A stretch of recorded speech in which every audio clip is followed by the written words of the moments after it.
Welcome to the Calmer Self podcast. I'm Nadine. Join me to learn how to connect with the calmer version of yourself.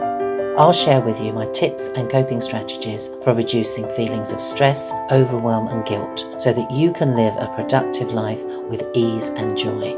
And there'll be inspiration from other wellbeing therapists, experts in relaxation and fellow calm crusaders. Hello, today I am joined by the lovely Lesley Samms. Now, Lesley is the founder of the international art agency Pure Arts Group. So you're also a writer, a curator, and you are an ANLP coach. So multi-talented. I love talking to ladies like you, dynamic, energetic. So could you start, Lesley, just by telling us all a little bit about your passion and what drove you to set up the Pure Arts Group? So that's a long story that I need to make short then, isn't it? Well, as long as you like, but I know it's your passion that drove you to start it. Yeah, absolutely. So. And I think you have to be in your passion in order to be in alignment with yourself, in order to be successful and to have a happy life. You can be doing something, and I have done things outside of my passion many, many times in my life. And it doesn't mean I wasn't successful at them, because we can all be good at lots of things, but I wasn't happy. And I don't aim, my aspiration isn't to be happy every minute of every day, but I was spending a large percentage of the time unhappy, and that's not healthy. And it wasn't healthy. Balance. And that's kind of the reason, that's kind of the reason why I ended up where I am today, because I went on a journey when I was in that vast percentage of the time I was unhappy, not happy or even content. Even though I was being amazingly successful and everyone was saying, you are going to be running the company. And I was like, yeah, but that's all well and good. But actually, it's not making me feel, and even getting to the point of content, let alone out of this mire of unhappiness. I just felt constantly stressed all the time. And that led me on a journey of personal self-discovery, really. So I started to try, I think we all do this, don't we? You try and find a sticking plaster in the first instance, because you're like, I'm being successful, I'm making loads of money, which is what the world tells you is the definition of success. And I keep being promoted and everyone keeps telling me I'm great. But I feel miserable as sin and I keep being really unwell. What's this all about? And I didn't really understand it. You know, I had a very good education, but it wasn't an education that showed me the nuances of our psychology. And it didn't go into how our brain works and everything. It was a very academic education. So I went on a journey of self-discovery, as I say, and I ended up doing what is now called Reiki, but at that time, because I've been around on this planet a little while, it didn't have a label in those days. So it was called, I think when I first accessed it, Relaxation Therapy. And I did that, and I did a bit of research and I asked lots of questions because I'm a very curious person. I'm the person that you don't want to tell a joke to. Because I'll challenge you. I remember my husband, when he wasn't my husband, telling me a joke. And I was like, well, hang on a minute. Hang on a minute. Now, that couldn't possibly be working. That doesn't work. And he's like, Lesley, it's a joke. Jokes don't have to work. I was like, oh, no, but that person wouldn't have done that. And he's like, okay, we're not doing jokes anymore. That's not working. I am just an academic, really, at heart. And the more I got into the curiosity of why am I feeling like this, the more things kept popping up in like, well, you could do that. And people would, unsolicited advice is always welcome. No, sometimes.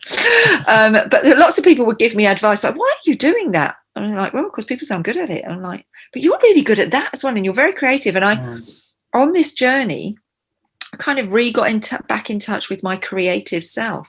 So when I was a child, I was taught, I had a private tutor for drawing from about the age of 5. I've asked my parents about this. I'm like, what was that all about? And because neither of them are arty. And my mum said, well, we would go on these holidays with this travel company, and they would always do things for the kids, apparently, on the bus, where it would be like draw a lion or something and have a competition on the on the coach while you were going on this, because we would go to Devon quite a lot. That was their thing. You do, yeah. And she said, and you kept winning the competitions. She was like, we'd be on this bus and you'd be drawing these, at 4, be drawing these amazing. So we found you a tutor. I was like, wow. And that just got lost in the depths of teenage years and boys and what you do when you're a teenager. I got into boys and music and bands and going to the pub and all that other stuff, and I completely forgot that I could draw and I was arty. So I kind of found that again, and I started getting into that community and I loved it. So I went back and did I went back to Windsor Art School. I just walked in because this is me, Nadine, you know me. Yes. I just walked in. I was working at Coca-Cola. I was doing marketing and brand management and what have you. I just walked in and I said, I want to leave my job. And I want to do a course or a diploma or a degree or something in something arty. And I happened to bump into the ceramics tutor who was running the photography course. And she said to me, well, why don't you do photography? And I was like, okay, then. So I resigned from my really well-paid job. Yeah. And madness, really. But I did. I just walked in and said, I'm resigning. They went completely mental. Said, you can't. I was like, well, I am. You stuck I to am. it. I'm doing it. You stuck to it, yeah. Yeah, I'm leaving. Took 3 months to escape. They pulled the drawbridge up and they were trying to incentivize me to stay. But I was like, no, I just knew. I just knew the universe was pushing me in that direction. So I did that. Yeah, there's lots of stuff that went on then. I ended up falling pregnant when I was told that I wasn't ever going to have children. Yeah, and during this period of time of unlocking everything, of just putting it out there and just flipping my life, everything kind of flipped on its head completely. And I won't bore you with all the nuances that went on in that bit, but I ended up opening an art gallery with a friend who I met. And that brought me into contact with lots of other artists, and they started asking me questions about, how do I get my artwork shown? And, you've gone from, doing this course and then setting yourself up in business to opening a gallery to being, I was fully booked all the time. I don't know how I thought I was going to run an art gallery as well. That was lunacy. But anyway, it was obviously part of the journey that was meant to happen. So I started listening. So, because I'm curious. Someone might say nosy, Nadine, but I like to use the word curious. I like to use the word curious. It's a bit of both, isn't it? Yeah, I like to use the word curious, but others may call me nosy. So I liked listening to their stories, and I realised that so much of what I took for granted in the business world that I'd learned in that 10 years of working in the city and in marketing, they needed, but they'd never had exposure to it. So I started saying, well, giving them little bits of mentoring, I suppose you would have called it at that point. And then they started being successful too. And so they'd recommend me to their friends. I was like, hang on a minute, this is getting out of hand. So I don't have any qualifications in this.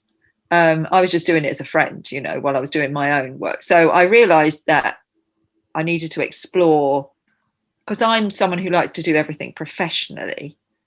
I realized I needed a bit more exploration. So I went back into the kind of academia, did a bit more of exploration about what I might need and what the opportunities were. So there I found myself on a master's degree course in international event management. Again, in the true manner of Lesley Samms, I just walked into Brighton Uni and asked to speak to someone. And this is a lesson in life. Unless you ask, the answer's no. No, you're right. So right, yeah. If you ask, it could say no. What have you lost? Or it could say, it could turn into a yes. So you have to be brave. You have to be brave. Yes. Yeah. And you have to step into your own future. Otherwise, it'll be going on there, but someone else will get it. Yeah, you're right. The energy channel is going. It's whether you're going to jump in it or not. So right. And so I jumped into that energy channel, and I met this lady called Jane, who was amazing. And she was like, okay, I think you'd be brilliant. Do the course, but you're going to be, I'm going to be generous to myself now. 10 years older than the average student, maybe a little bit more. Maybe she was just being kind. And if you cause disruption, how did she know me, Nadine? If you're disruptive, I'll make you leave. I was like, well, it's never my intention to be disruptive, but she obviously saw that twinkle in my eye. And anyway, I loved it. And she, after a couple of months, she said, no, you're not disruptive. You're actually adding something to the experience of those that are on the course because of your background. So she was lovely. And I got my master's degree. And that introduced me to, as part of my dissertation, that introduced me to coaching and the difference between coaching and mentoring. Yeah. Yeah. And I didn't even know there was a thing called coaching until I did this dissertation. So that opened me to that world. So I explored that and found some interesting stuff going on that journey, which then exposed me to DISC, which is about personality tendencies, and NLP, which is all about the power of language and how we speak to ourselves and how we listen to ourselves and how we and how you listen to others and getting in rapport.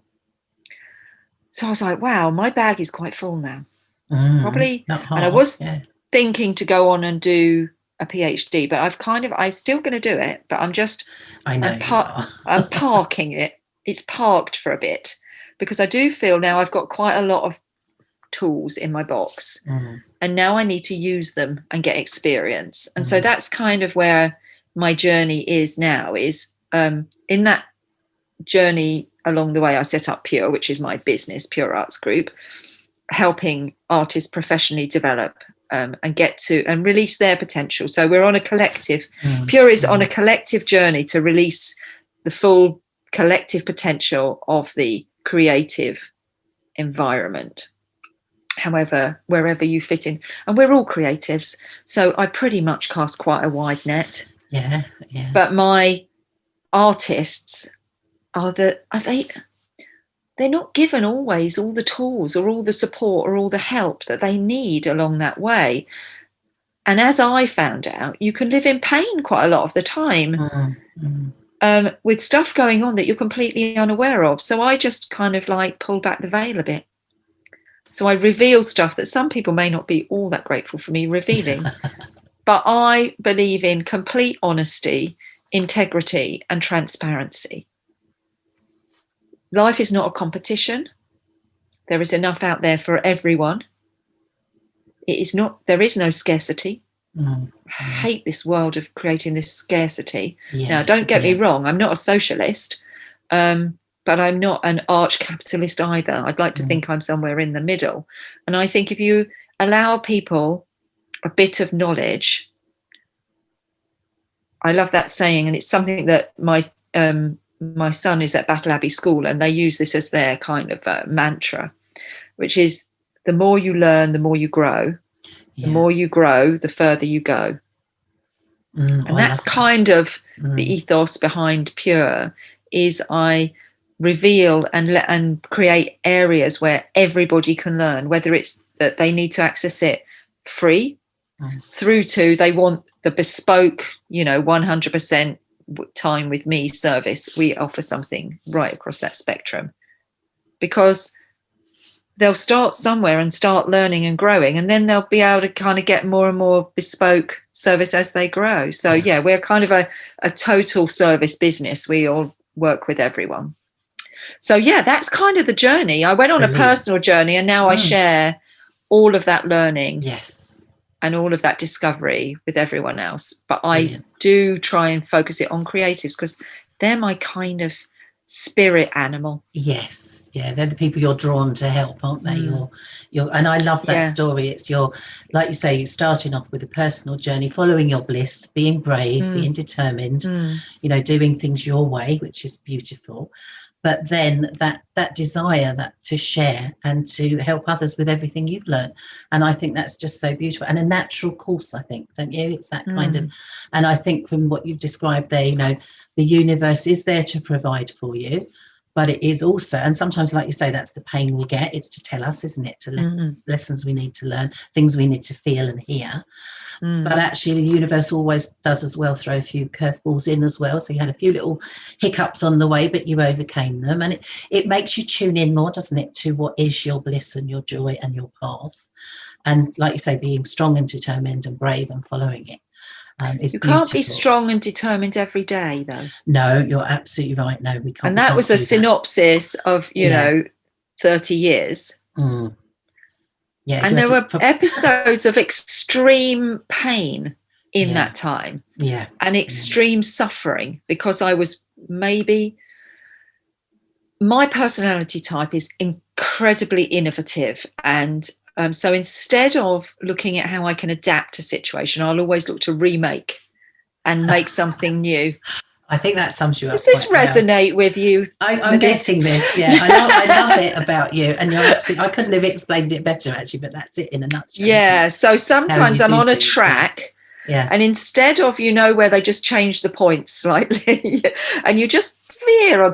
No, I'll literally crash the train, pick it up, mend the bits that are broken, and put it on another track. Yes, that can be quite a painful way to live your life, and not one that everyone can endure.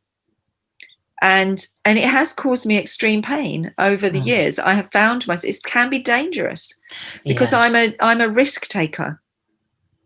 So I will sometimes, I'm a risk analyst. Bizarre. I was a risk analyst, so I look at all the risks. Yes, you're quite complex, aren't you? Yeah, but even though I know all the risks, I'll still do it. I'll still go, right, well, I know that's highly risky, and that you could not only derail the train, there could be injuries. No loss of life. We're not going there. But there could be injuries, and they could be yours. Oh, well, we're doing it anyway. Because if we don't do it, we're just going to stay on this track, which is mediocre at best. Don't want to stay on that track. So other people will just do a slight curve. And I really think that should be applauded. Well, we are what we are, aren't we? And but that's not me. Exactly. You are what you are, and you're brilliant. Yeah. So I don't want people to think that bravery, I don't want people listening to this thinking that bravery was acquired painlessly. No, I have wounds. Yeah. I have war wounds that I've collected along that journey. And as much as they make me who I am today, and I'm grateful for them, it's not everybody's path to do that. And not everybody has that resilience. I happen to have that in my personality makeup. And so I sometimes it takes me a day to recover. Sometimes it takes a week. There have been a couple of episodes over that period, and people who listen to this who know me will know them, that have taken maybe a year of recovery before I've got back in the carriage.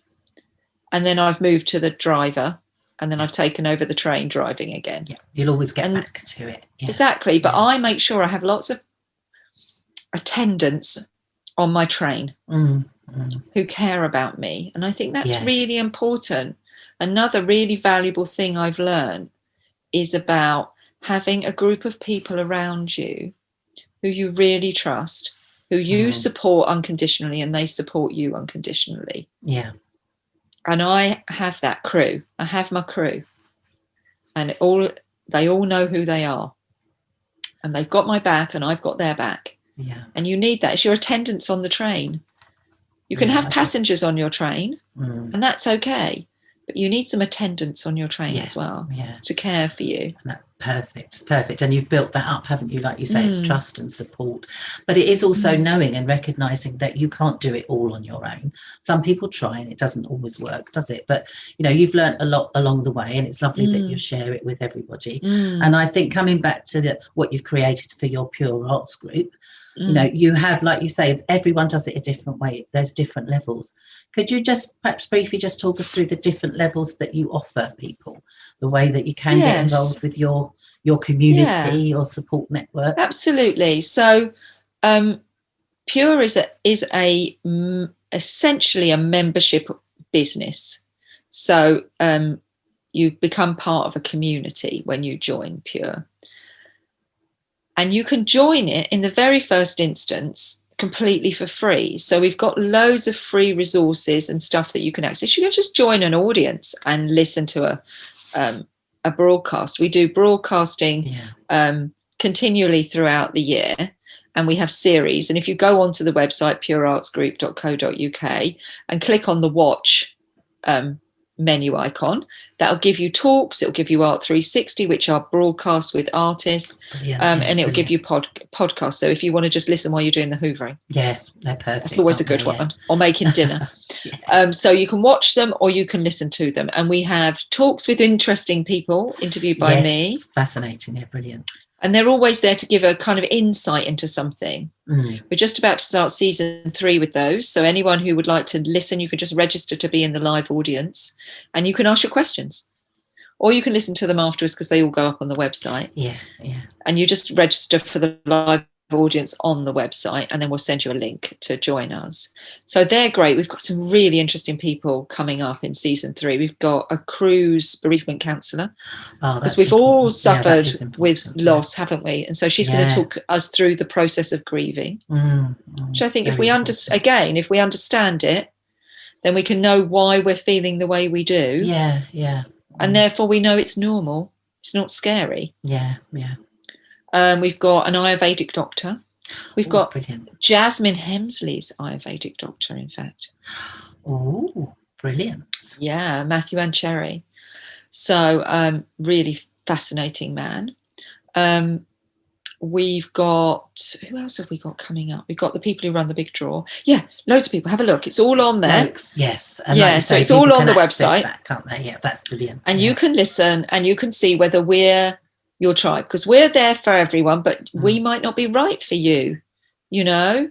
So it's whether our voice and the way we work and everything is right for people. So that's the first step really, is to listen and see whether you think we're your tribe.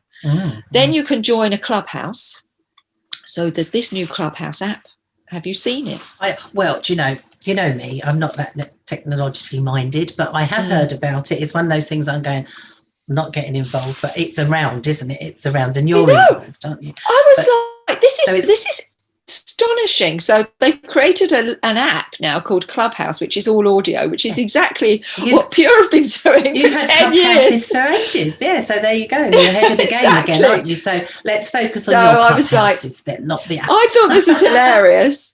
So I was like, you've created an app that's doing exactly what we do. So we have Clubhouses, and we create Clubhouses in pockets of where we have artists. So if people join and they don't see a Clubhouse that's in their area, it's okay. Join one that's close by, or join just the digital one. And then once we get a pocket of artists in a particular location, we'll create a Clubhouse around them. So that's how we do it. So no one ever needs to feel, oh, they're not in my area, because the minute you start gathering artists in an area, then we'll put in a Clubhouse. You have one, brilliant. I love that. And that has regular face-to-face meetings, workshops, etc. And it is professional, so it's structured in a professional way. There's always a topic, there's always an opportunity to introduce yourself, and there's always a Q&A. But then we also have the social bit, so we make sure they're in lovely places like beautiful hotels and country clubs, lovely, where you can go and have lunch and chat. So nice things to do for arty people. So that's for artists, and you can join a Clubhouse, and then you get all of the programming for free. And you also get the opportunity to exhibit with us, because we have 3 exhibition venues, which artists like. So that's Clubhouse. And then we have our learning programs. So that goes from just the workshops that you get access to in Clubhouse through to the courses, which are all self-directed. So you just buy a course and you do it. And then there's the programs. Now, the programs are really the kind of pinnacle of what we offer, which is all based on our learning over the last 20 years of being in this industry. And you've got foundation, you've got practitioner, and you've got master practitioner. And that really takes you through the journey of an artist. And you can book onto one of those programs. That comes with one-to-one mentoring with me. It has a regular Q&A forum for everyone who's on the learning, and it has a Facebook group where you can ask questions. So so you can access anything from very just putting your toe in the water and starting to learn if we're your tribe, through to full immersion into the experience. And there's nuances in and around there, because we also run exhibitions and events, obviously, when you can. So we've done wonderful kind of women's evenings, and do you remember the Trailblazers ladies? Yeah, brilliant. Yes, amazing, we've done those, and we have amazing inspirational women come and talk from all entrepreneurs, from all walks of life. It's not just artists, is it? It's everybody, which is beautiful. Because we all have something relevant to share. But we're not just a women's organisation. We have lots of men too, but that just happened to be a women's event, but we do men's only events as well. And we do massive art fair events, and we've done all sorts of those over the years, and we do live broadcasts with artists. So there's lots and lots of stuff that people can they can go from dipping whatever level suits them through to full immersion. And we don't, and there's no judgment ever from here. Exactly. It's a non-judgmental environment. It's whatever works for you and whatever you feel you're ready for. Exactly. We all do it at our own pace, don't we? Like you've done it your way, we all do it our way, don't we? So, based on your tendencies. Yeah, exactly, because everyone's different. And like you've mentioned, and I just want to point out so everyone gets the message, this is not just for artists and sculptors, and it's for anybody, because like you say, we're all creative in our own way. So it's for everybody. Yeah, we all have two sides to the brain, otherwise we'd be walking around like that, wouldn't we? Or with one eye. No, I have a bit like that sometimes. We all have, but our brain is a muscle. So some people use the left brain muscle more, and some people use the right brain muscle more, but they're both there available to us. It's just which one we're deciding, which muscle we're deciding to flex at any time. If you can get to using both sides of your brain, you're going to maximize your potential. This is the key, I feel, anyway.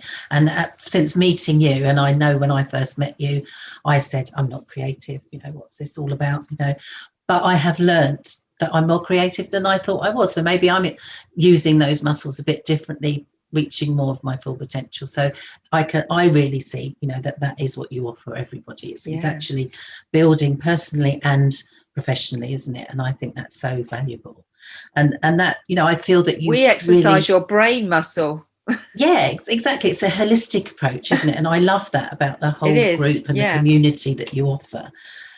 So I feel holistic is a key word for us. Yes, because it's look covering after the whole. Yeah. So we don't just look after. So we'll do talks on your gut health. We'll do talks on I was just telling you, wasn't I, before we came live, about the fact that the programming will include a nutritionist expert for this year, and it will include a dancer who will help us with our physical movement. For every angle. So we cover everything. We don't just cover how to get into an exhibition, or how to apply for an open, or how to price your artwork. Because if you're healthy, the whole of you is healthy, you will be more, you'll have more energy. This is what we're learning so much, isn't it? That actually it's looking after the whole mind, body, spirit, soul, everything, isn't it? And that makes everything better. And you've learned that, like you shared your personal journey with us. You've learned that yourself. I have too, and it's bringing to the fore every little aspect of us, so that we can be the best we can be. And that's what I love about it. It's so brilliant. So that wonderful, like you say, holistic approach. I deal with a lot of clients that are solo entrepreneurs, and it is that they want to be successful in their business, and sometimes they forget that actually it's personal development too. There's blocks and things like that, and I know that you've got lots of skills yourself to help people with that. Self-care is so important. It's so, isn't it? Self-care is so much, and learning how to do that and feeling your worth and your value is very important. Your NLP practice, does that help massively, do you think, with that side of things? How does that help you with how you help your members? I think that is an amazing, powerful tool, NLP. And it just gives you a gap. It creates gaps of opportunity, NLP. So it's not always evident immediately how it's caused change. Sometimes it is. Sometimes people go, whoa, and they'll burst into tears because they've had a breakthrough.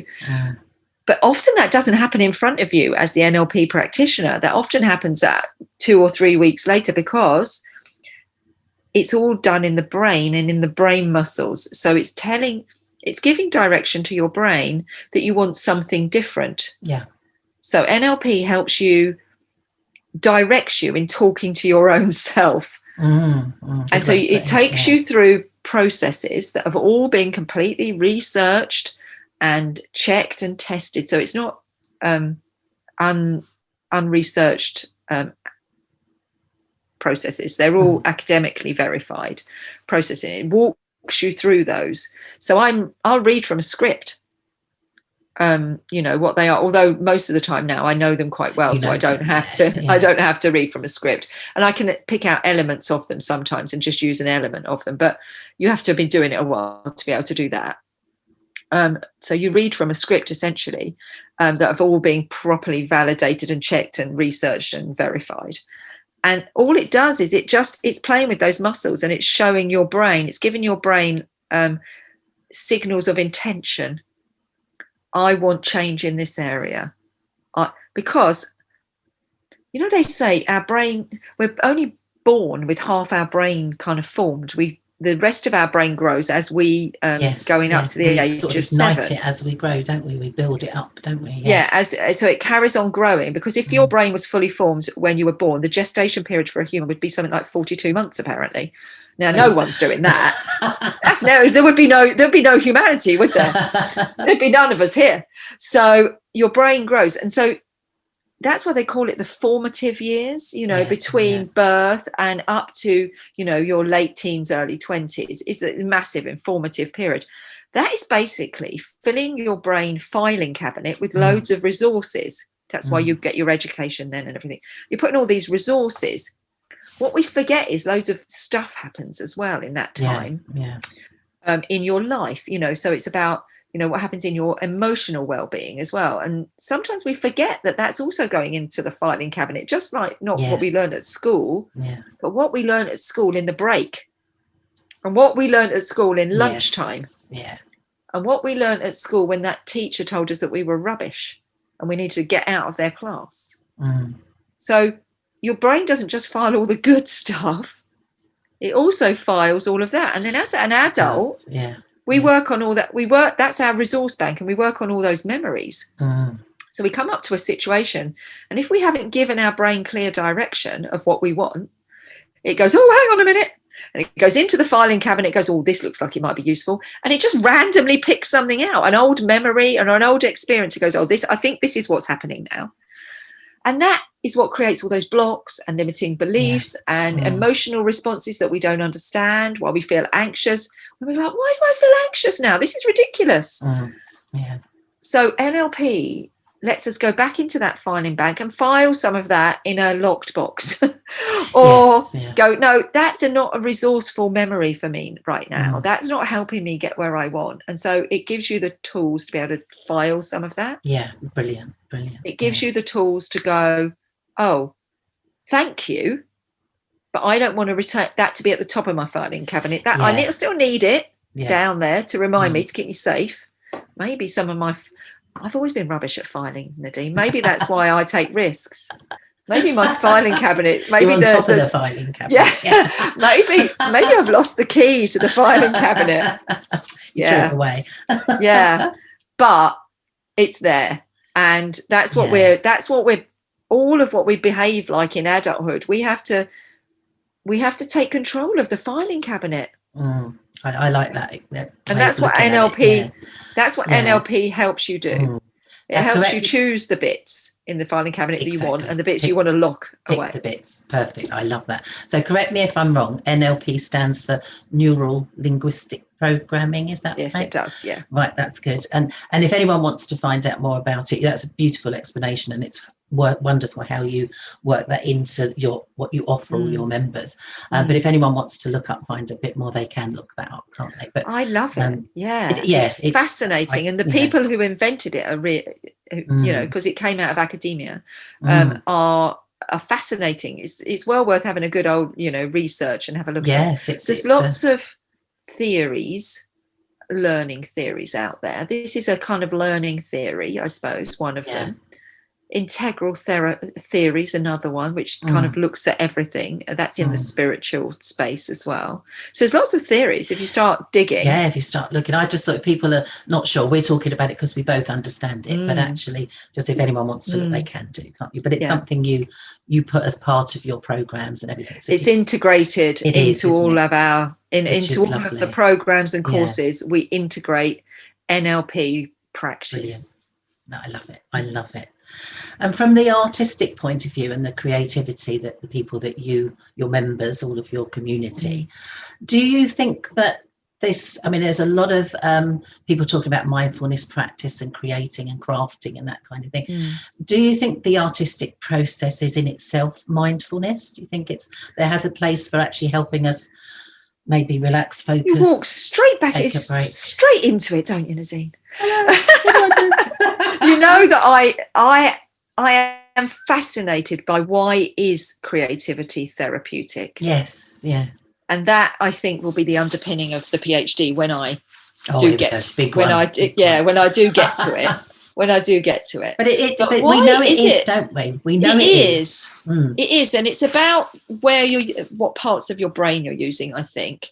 And I think it's about ritual.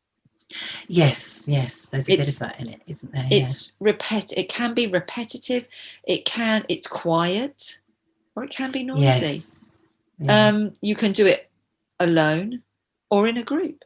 You know, there's lots of elements of it that are really interesting, and I think, you know, lots of research still required, but definitely within the ritualistic elements of creativity, it is mindful.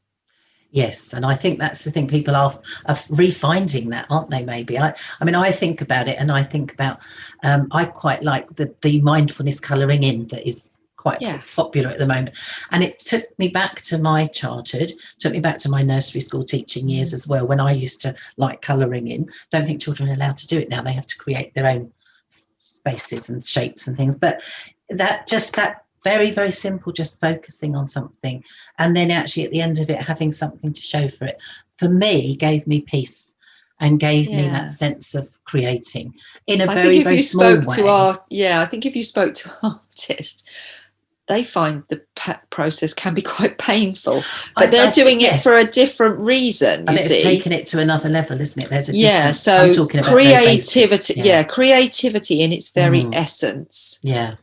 Is mindful because it takes you out of yourself. Yes, and this is where I feel it's got benefits in that way. And I think, like you say, if it touches on painful process and everything, again, it's what you provide for your members, isn't it? That yes, we will reach some painful things. It will be a process. It will be something you need to go through, but it's worth it, and you can help people and support people through that, can't you? So it has lots of value, doesn't it? Yeah, being a creative as your profession is a different thing to using creativity in a mindfulness process.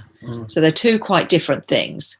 And I think people who first access creativity for mindfulness will see it. It's very grounding. It releases you from the everyday, and it takes you into your other. Yes. Does that make sense? Yes. It takes you into your other. Yeah. So you can be other at that time, and that's a really important thing sometimes, to just step away from yourself. Grounding is important, but sometimes just giving some space and disassociating is what we call it. So when you're associated with yourself, you're looking at it in the first person through your own eyes. The pain is real, and you can become literally consumed by it. I was trying to come up with the right word. The pain can consume you. Yes, yeah. Creativity allows you to disassociate from yourself and look at yourself objectively. Yes. As like an observer.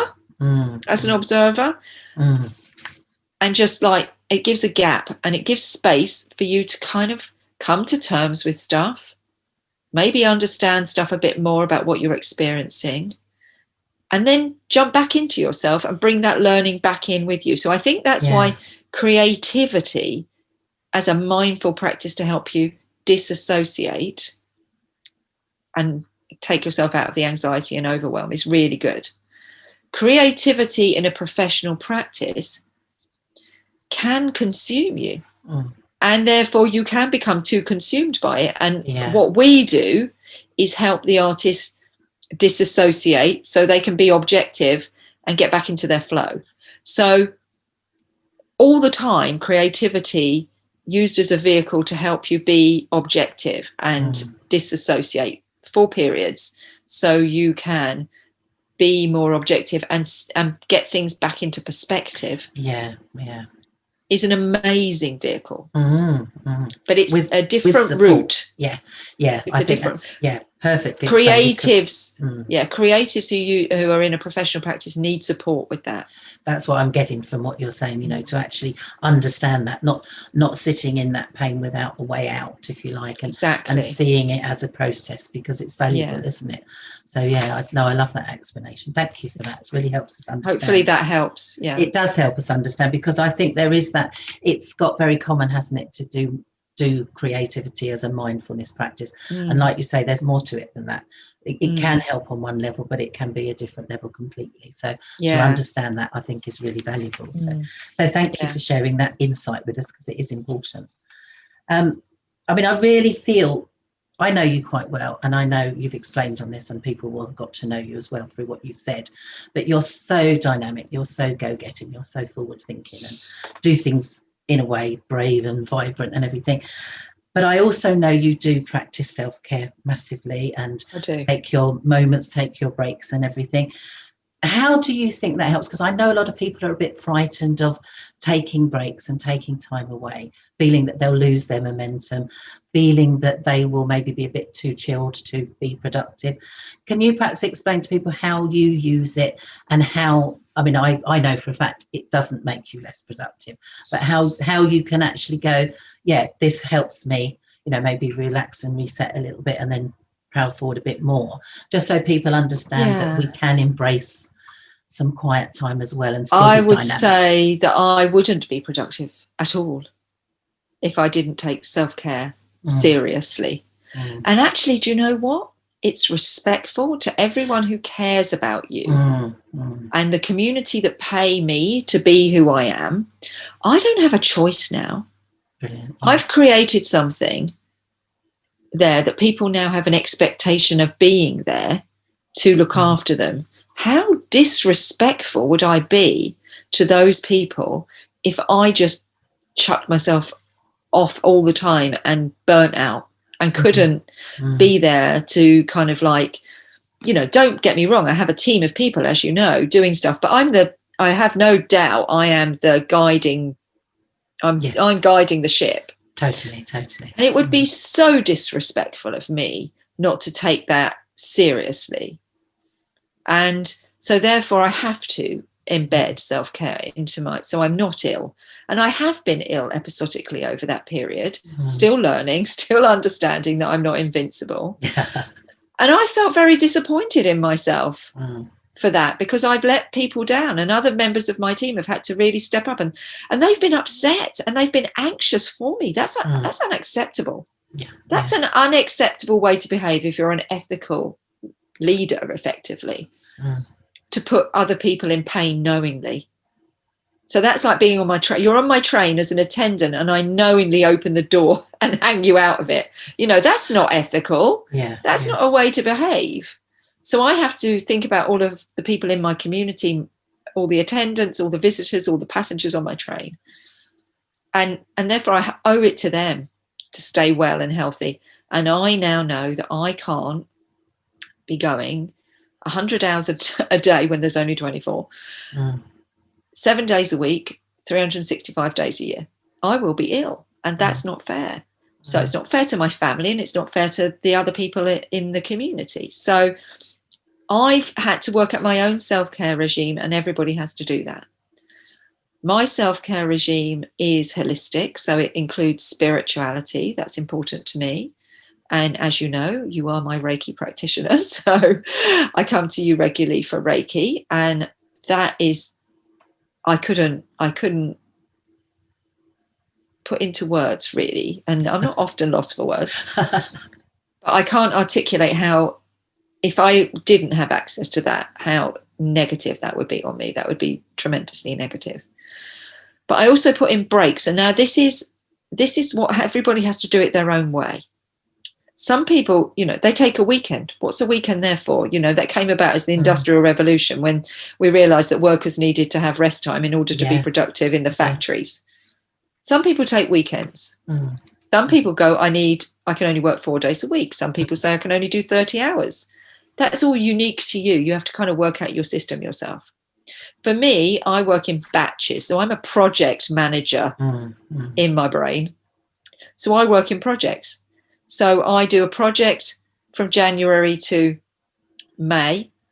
Then I'll take a break in the summer. So I'll work a bit June and a bit of July, but I will not work at all in August. Yeah. And I take a full month of completely walking away from everything. And all my clients know, and they don't panic anymore. So I schedule everyone up to the end of July, and then they all start again in September, and they're all fine. And no one tips off the edge. So they all know I do this. I have a full month off in August. And then I work from September through to the beginning of December. And then I take 2 weeks in December and 2 weeks in January. So I have 2 full months off a year. And I have the complete period of no private clients. Yeah. Now, obviously, I'll answer the odd email. Friends, team members, if there's a crisis, I haven't dropped off the end of the world, I'll answer the phone. But I don't have any one-to-one clients. Yeah. And I don't deliver any workshops or any Q&As or do any lives or do any of that stuff that's really draining in that time. But I will obviously answer emails and be accessible to people. But that's how it works for me. And I found that over a period of 10 years that is the best process for me. Wouldn't work for everyone, but that works for me.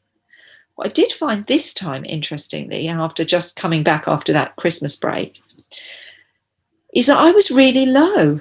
My energy was really low as I started to come into, I've got a couple more days and then I'm going to be back full on. And I felt really depleted and really low and quite anxious about the whole thing. Now, I haven't felt that before.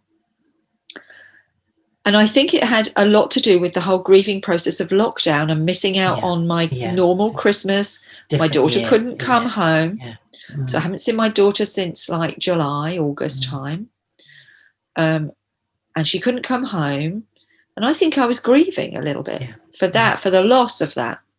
So I connected with my friend Mary, who is a cruise bereavement counsellor. I had a chat with her about it. And she talked me through that. And we're going to have a chat with her, as I said, because it was so beneficial to me to just understand that was normal. And I didn't need to change my whole way of living. Phew, I didn't have to crash the train and take it off the rails. I could. Don't do that again. No, I could just go, hang on a minute, something different is happening here. Why is that? And I was I was getting some unuseful resources from my filing cabinet that decided to find the key and unlock it for a bit. And I was like, no, this isn't helpful. So I was like aware that I was getting given unresourceful support from my brain. So I was like, who can I turn to? So I turned to my friend Mary, and she chatted to me, and it was really helpful. And I'm not sure if she even appreciates how helpful it was, but it was Mary. It was really helpful. And I just got back I just started working a day earlier. And after I'd done 2 or 3 one-to-one calls, I got my mojo back. And I was like, okay, I needed the energy of people. And because my Christmas hadn't been how it normally is, normally we go away, we'll go somewhere in, like the year before we'd gone to LA, as you know, we'd had a lovely time. I'd recharged my family battery. Yes, yeah. I think that's what hadn't happened. And so I needed the spark plugs needed cleaning, and I just needed my battery jump starting. Yes, yeah. So I just got back on the train a bit quicker, and I booked in a couple of private clients. I had 2 sessions literally in one day, and I was back on. I was like, oh, that's what I needed. Yeah, I just needed that energy back in. Yeah. So it's listening to your body. It really is, isn't it? And giving yourself what you need, whether and you reaching out. Or not. I think that's key, isn't it? To know, to go, actually, I'm struggling a bit here. there is always someone to help you. It's asking, isn't it? And that's not easy for some people. But I love the way that you said that about recognizing that you need a break for your people around you, because it's disrespectful. I love that term. And I think that will help a lot of people that struggle with self-care because of the guilt that comes in. If you look at it like you've just described it, you're actually, then it's your duty, if you like, to take self-care. Yep. So you're looking after everyone that is looking to you. I think that will help a lot of people actually see self-care in a different way. We use this as part of the mindset for artists pricing their work as well. Yeah. Because it's disrespectful to all the people who have ever bought your work if you suddenly start discounting it. Yeah. You're taking a decision that's out of their control to devalue their investment in you. Yes. Well, they may not want you to do that. So you have it before you ever discount. Never discount, please. But if you're ever in that situation where you're thinking about it, think about how you'd feel. If you went to a shop and you bought something and you paid £1,000 for it, and then 3 weeks later you saw the same item available for £200, you'd be, I'm never going there again. I want my money back. I thought I was buying this, but actually you missold me. So it's mis-selling. I think that's, again, it's a lovely way to put it in perspective, isn't it? Because if people are, like you say, your community, your Pure Arts group, they look to you for your value. It's your duty then to make sure you are top notch, isn't it? So self-care comes into that massively, doesn't it? I've got to be the best I can be. I hate that. I hate that expression. I'm living my best life, because I'm not. I'm being the best I can be right now. Today. Exactly, which is all we can do. Right now, today. Exactly. I'm being the best I can be. Yeah. And I love the fact as well that you said you recognise, I wasn't feeling quite the same. I'd had my break. I'd had my usual self-care. Sometimes it's a little bit different. This year especially, well, last year just finished. It's a different world we're living in, isn't it? So going, actually, what normally works, there's something a little bit different, and recognising what it is, and again, asking for that help and getting it, because it is there for you if we ask, isn't it? So I love that. And it just shows us that we're all real. Exactly, we're all real. Yeah, we're all real. And all. No one's broken. Yeah. But no one's perfect either. Yeah, which is fine. We're all just real. We're in that reality, so I love it. Thank you so much for everything that you've shared. We are obviously, can you just remind everyone how they can get in touch with you and find out more about all of your community and support? Pure Arts Group is on all the normal social media platforms. So Instagram and Facebook, you can DM us, and Sophie runs our social media, but she'll if it's a private message, she'll send it on to me. So you can private message, say this is a message for Lesley if you want to speak to me directly. You can email me, which is probably the better way, at leslie@pureartsgroup.co.uk. Go on the website. There's loads of free resources. If you join up as a member, there's even more. There's a members area with even more free resources. You get loads of discounts as well if you sign up as a member. So you get lots of stuff for free effectively. So you can go onto the platform there. I'm on Clubhouse as Lesley Samms, so follow me on Clubhouse. I'm doing a regular session with Louise from Crowdcast. We're running a club for people who want to do events. So anyone who's got any questions about on and offline events, then it's going to be a regular thing on a Tuesday. People can come and see us on there and ask their questions. And sign up and watch the talks. Yes, definitely. And that's a good place to start, isn't it? Yeah, that's on the homepage. So they start on the 2nd of February. I don't know when your podcasts and broadcasts are going to go live. Exactly. They're every, is it Tuesdays? Every Tuesday at 1 o'clock. Yeah, brilliant. Yeah, Tuesday at 1 o'clock. So whenever whoever's watching, listening, hears this, just hop onto the website and click on the watch, and you'll see whatever's coming up. And you can. There's a button there that says join. Yeah. You can just click in and you'll arrive in Crowdcast that way. That is brilliant. Lovely. Yeah. So it has been beautiful. I'd just like to finish with some words of wisdom from you. We've had so much from you. Thank you. But it's nice to finish maybe with a little phrase that people can take with them, or a little word or something that you can share that you'd like for people to remember and for people to help when they need a kind of a positive affirmation, because we live something like we live by our positive affirmations and rituals and our gratitude every day. But I would say I've said this quite frequently as we've been talking. I think, you're doing the best you can right now, and what you're doing is not completely normal. You are, you're in the right place. You are exactly where you're meant to be right now. If it feels a little bit uncomfortable, look around. Yeah. Look around and notice what you notice, because you're meant to be seeing something. Yeah. And we all live in these bubbles. And so our vision and our brain is trained just to look in this like little bubble here. Look over there. Yeah. Turn off all your social media. Turn off all the noise. Go and sit outside and just notice what you notice. Yeah, love it. I love it. Because you are exactly where you're meant to be right now. I love that. And I think people will take a lot of faith and comfort from that, because sometimes we're not sure, are we? So that is lovely. No. Thank you so much. I really enjoyed this chat with you. I always love chatting to you. So thank you very much, Lesley. It's been a joy. I really, really loved it. Thank you, Nadine. And I'm very grateful for you being involved with Pure and all that you contribute to our community and to our platform, because you bring an amazing light energy. Oh, thank you so much. That is definitely everyone who comes on Pure. There's a whole thing on meditation, and that's all myself and Nadine doing guided meditations, which we will do more of as we go on. Beautiful. And they are just beautiful. Oh, thank you. I love thank you so much. I love being involved, as you know. So thank you. Yeah. It's been a joy. Thank you very much. All right. I'll speak to you soon. Thank you for listening to the Calmer Self podcast. Please rate and review. And if you want support, advice, accountability and inspiration to make the changes you need to manage your stress and live your life with ease and joy, check out the Calmer Self Facebook page. There's also more information on LinkedIn, Nadine award-winning changemaker, and please visit my website www.calmerself.co.uk.